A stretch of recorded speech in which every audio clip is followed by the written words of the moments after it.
Welcome to the NBC Sports Network, Not Sports. This is the Average Everyday Show, starring yours truly, Natasha Benningfield. Today we're going to be discussing a book called Of Mice and Men. It's about two travelers who are traveling to find jobs through a harsh economy, and they get into trouble because one of the main characters is mentally disabled. I'm going to read the back. Traveling across America in search of who you are.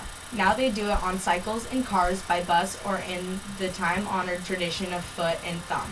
The wanderers of today may wear their hair long and speak a different jargon, but their trip is one that men and women have taken for as long as this country has been pushing its frontiers.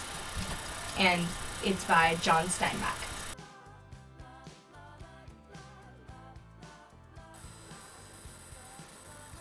So that's the author, John Steinbeck. He's obviously sleeping.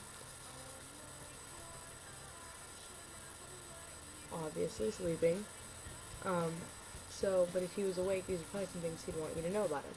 John Steinbeck was born in Salinas, California in 1902. His first 3 books were financial failures, and he worked at various kinds of jobs to survive, including fruit picking. His first success was Tortilla Flat, 1935.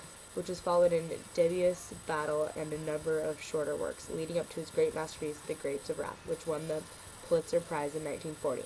In 1962, Steinbeck became the 6th American to win the Nobel Prize for Literature.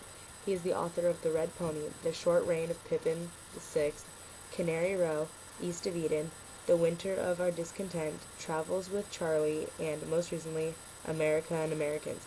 John Steinbeck died at his home in New York City in December 1968. Or did he? Dun dun dun. So first we're going to be welcoming George.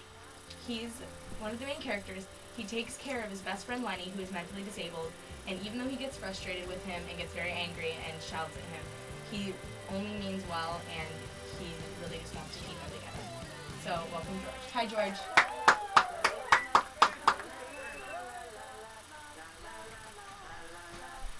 Hi, and how are you, George? Hey there, I'm doing real good.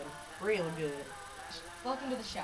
Okay, so today we're talking about the book that you starred in, or more like a documentary of your life. So I'm going to ask you a few questions. So first, you seem to be kind of mean to Lenny. I don't see why, though. Can you explain it to the audience? Well, Lenny's not the brightest guy, actually. He's just not smart, and it's really irritating when you're on the road and you can't remember anything. And I mean, he's a grown man, and all he cares about is mice and rabbits, and when I tell him he can't have them, he doesn't understand, and he gets upset, and then I feel bad, like it was my fault for taking them. But he could get sick or something, and it's just kind of weird to carry around a dead animal with you. Okay, that makes sense, I guess. In the book, you actually say to George, and you ain't gonna do nothing bad like you done in Weed neither. Lenny looked puzzled. What's that supposed to mean? What are you referring to? Well, back in Weed, we was working, and we had a pretty good thing going for us. But then, Lenny, he has this thing, and like I said, all he cares about is mice and rabbits, and I think he just really likes soft things. And this girl she was there, and she had this really soft red dress, and he wanted it. He didn't want to hurt her. He didn't. He just wanted to pet the dress. So, he grabbed the dress, and he's just not bright, and the girl got scared and screamed, and he got scared too, and he just grabbed onto the dress, and then, she's screaming, and he's just holding on tight and being dumb, and he can't do nothing about it. So then, he gets all freaked out and is tugging on the dress, and she's like, oh my god. So she's sitting there freaking out, and then she goes and tells everyone that Lenny gone and raped her. So then we have to run and hide in a ditch for hours until we have to leave at night. And it was just super stressful. So you could see how I just wouldn't want that to happen again. Alright, that was George. We'll be right back after this message. Get the clean. OxyClean!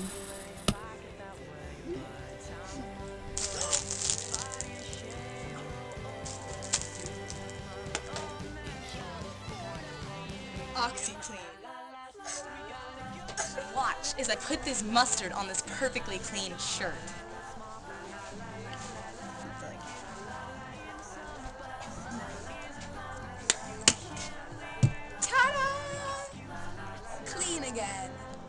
Not yet, anyways, you'll see. And now, with the power of OxyClean, it's clean again. OxyClean. OxyClean. Hi, and welcome back to the CBS NBC Weather, Sports, and News Network. I'm Natalie Naportman, Tasha Takanawa, Miley Cyrus. Today, we've been talking about the book Mice and Men. We just interviewed George. Now we're going to interview Lenny. Okay, so Lenny is a special needs character. He has a really big heart, but he can't seem to control what he does. He likes to pet soft things. Lenny. It's not your turn yet. No stand. Stop, go. Oh.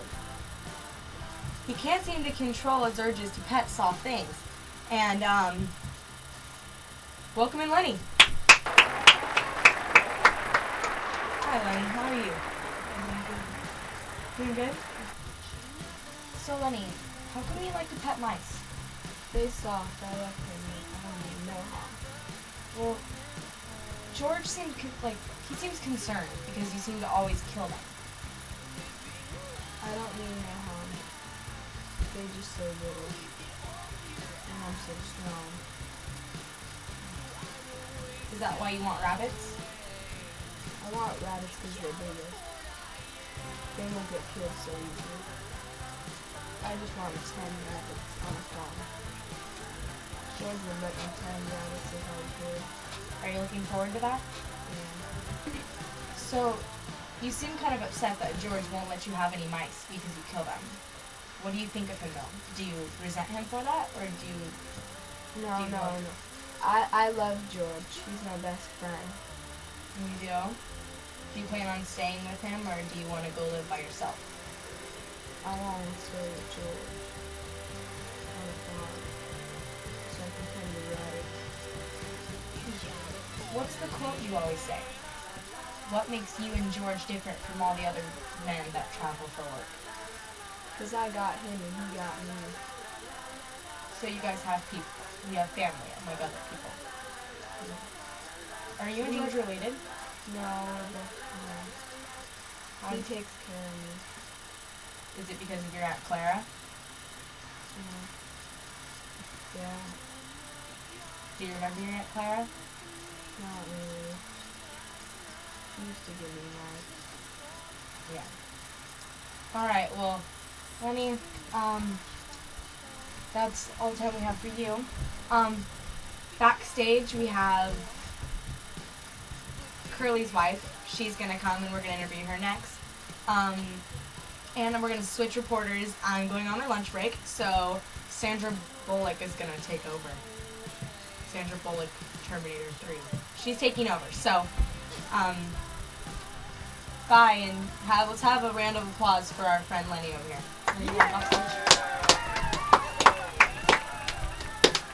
All right. Up next is Curly's wife and Sandra Bullock, Terminator 3.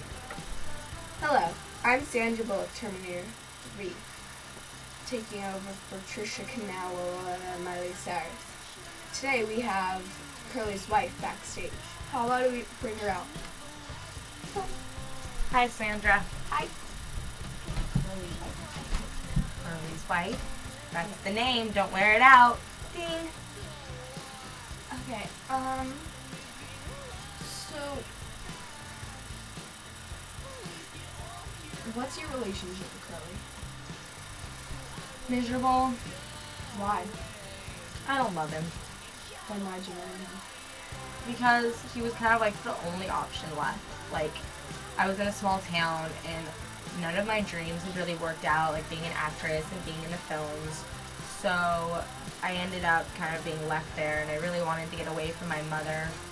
So I went with him because he had some money, so it wasn't a totally awful trade. So, why do you think the people at the ranch think you're bad influence?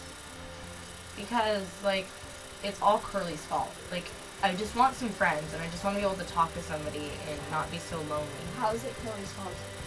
Because as soon as I talk to them, they all, like, come out and they back off, but then he gets all mad and he like wants to beat them up. Now we're gonna ask the audience some questions. I'm gonna have to go with you, that dude. Yeah, that dude right there. You know, the one with the brown hair and the stash.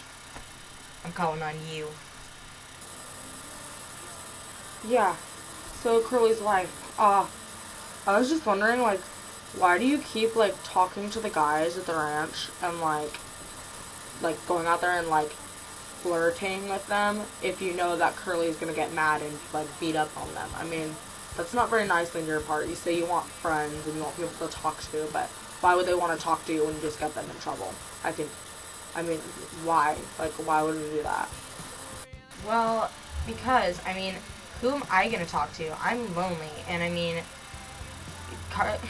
Curly can't just, like, expect me to sit here and do nothing. Like, I want to talk to people, but, you know, he can't control me, but I guess I do feel kind of bad that he beats up all the guys, but I mean, they shouldn't be afraid of him. Oh, sorry, we're out of time. I'm sorry. Backstage. Okay, well, this was Sandra Bullock, Terminator 3. Until next time.